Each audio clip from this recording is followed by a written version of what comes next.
今日は企画展示農耕図をご紹介します。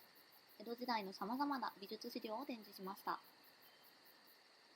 これから解説するのは、きらびやかな絵巻農耕図鑑と、公家の少年が学んだ俵重ね、修理前の古い表具も公開します。そして、初公開の工作図屏風。最後に、稲城蔦文様片びらです。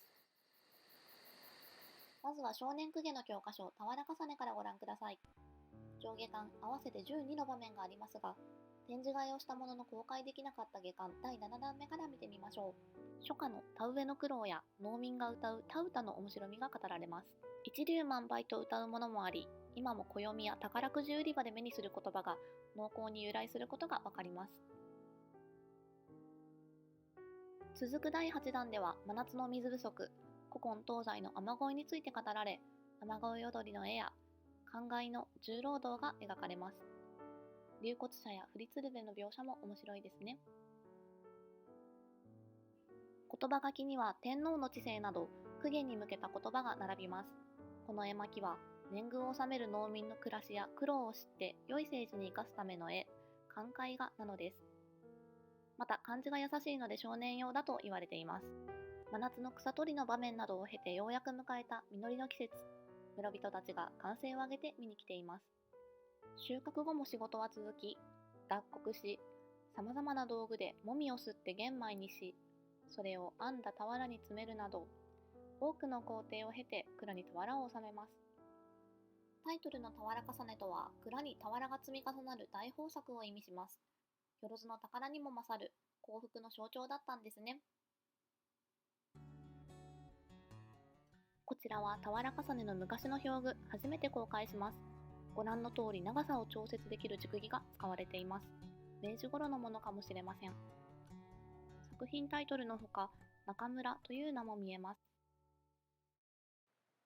次に農耕図鑑を見てみましょう。冒頭は年明けの田起こしの場面から始まります。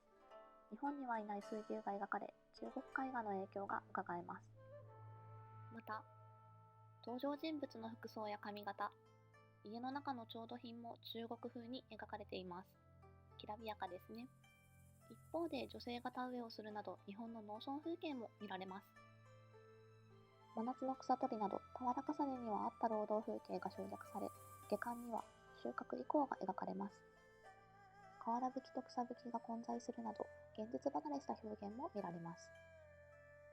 作者は加納白寿、武家と関わりの深い加納派の絵師です。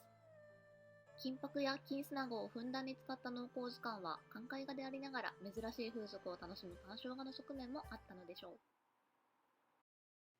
次に初公開の工作図屏風を見てみましょう。工作図とは言っても工作や農耕の様子はあまり描かれず、収穫の場面から始まります。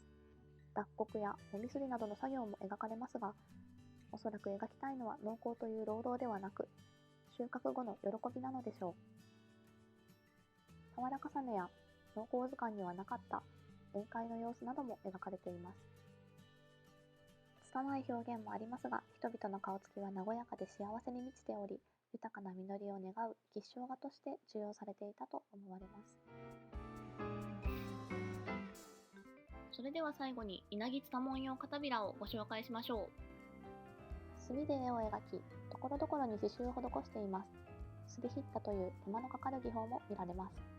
描かれているのは収穫した稲を干す稲城、秋の文様です。しかし着物は手が透けるほど薄い片びら。傘で作った裏地のない夏の着物です。夏の着物に秋の農耕モチーフをあしらい、鈴や傘を演出しているようです。農耕の絵は権力者が学び楽しんだものから、名もなき人々の願いを込めたものまで、実に多種多様である様子を見てきました。またいつか実物をお目にかけたいと思います。もう少し詳しい解説もありますので、よかったら博物館ホームページも覗いてみてください。ありがとうございました。